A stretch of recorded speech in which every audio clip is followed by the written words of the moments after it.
It is nearly impossible to stay above the passions of the day.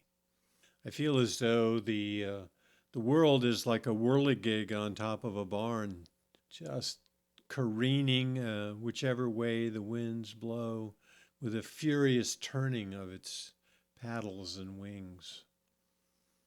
My gosh, it's an overwhelming sensation of passions gone wild. It's even beyond hyperbole or exaggeration. It's so extreme. And the tensions and passions are so high that it is disconcerting. And it's a cause in itself for anxiety.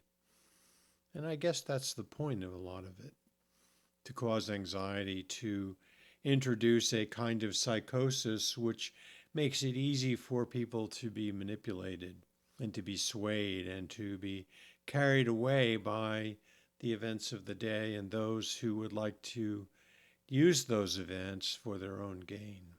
And in that understanding of my own feelings around this, I again turn to the Gospel of Mary Magdalene. And although it's an incomplete text, it still has a lot there to offer to us.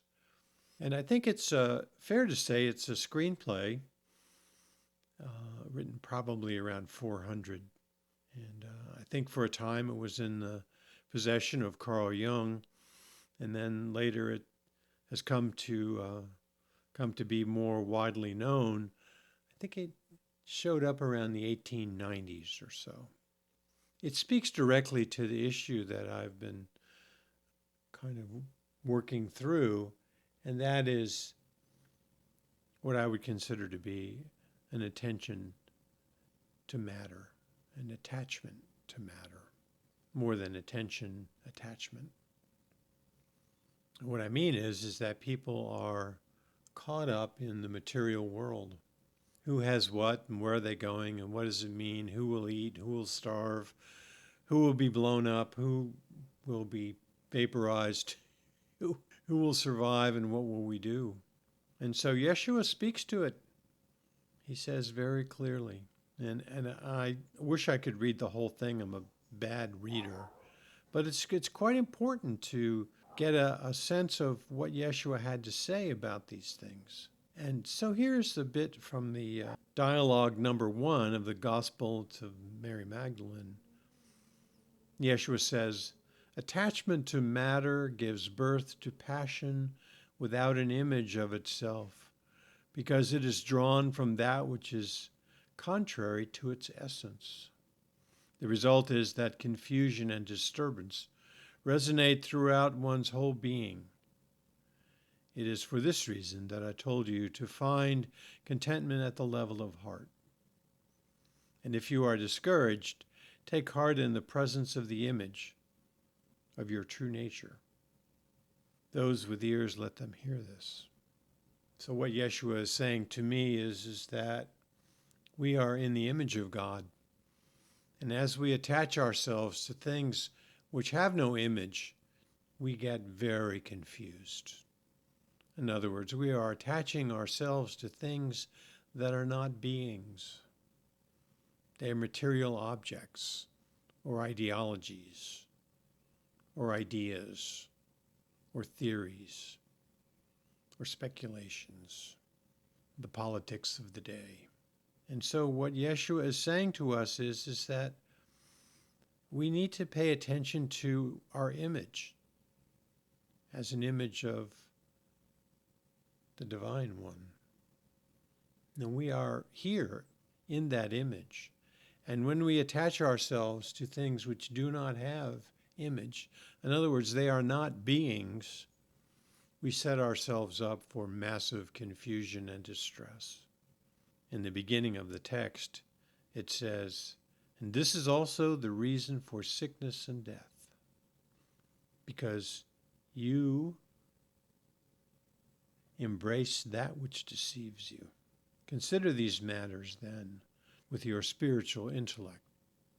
Boy, that calls us to refocus, to reconsider who we are, and that when we embrace things that have no image, the material things, it confuses us. Very directly, it just confuses us.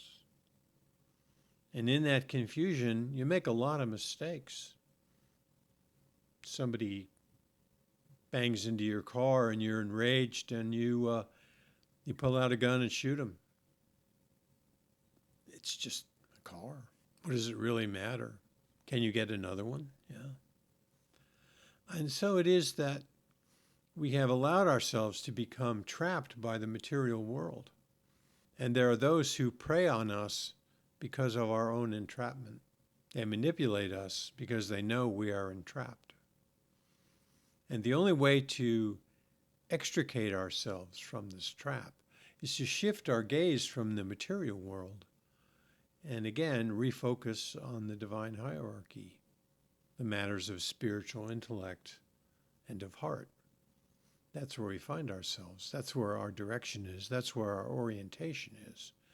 And to spend our time with the material world, with the attachments to material things, we are lost. There's just nothing but confusion. And we're going to be thrown into psychosis because we don't have any orientation.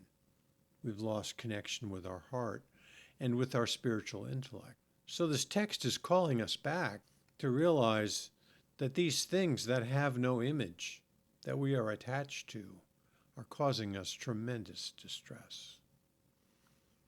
And Yeshua says they are the reason for sickness and death, because we embrace what deceives us. And the material world is very much a world that will deceive us, because when we left the garden, we are left then entering into a material world. And that material world is the world of the prince of this world. And the prince of this world will use every ounce of energy, attraction, to get us to focus on our relationship with the material world. And we fall for it. Sometimes. And so I'm saying that Yeshua is calling us to not fall for it anymore. These things have no real value. That's not where our worth is. That's not where our value is.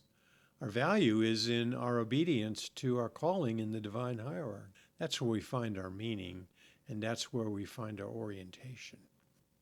So it's important to then refocus, to concentrate on our relationship to the divine hierarchy with regards to finding our orientation, our calling. And it's there that we find peace. And it's there where our image of our true nature is being realized. Amen.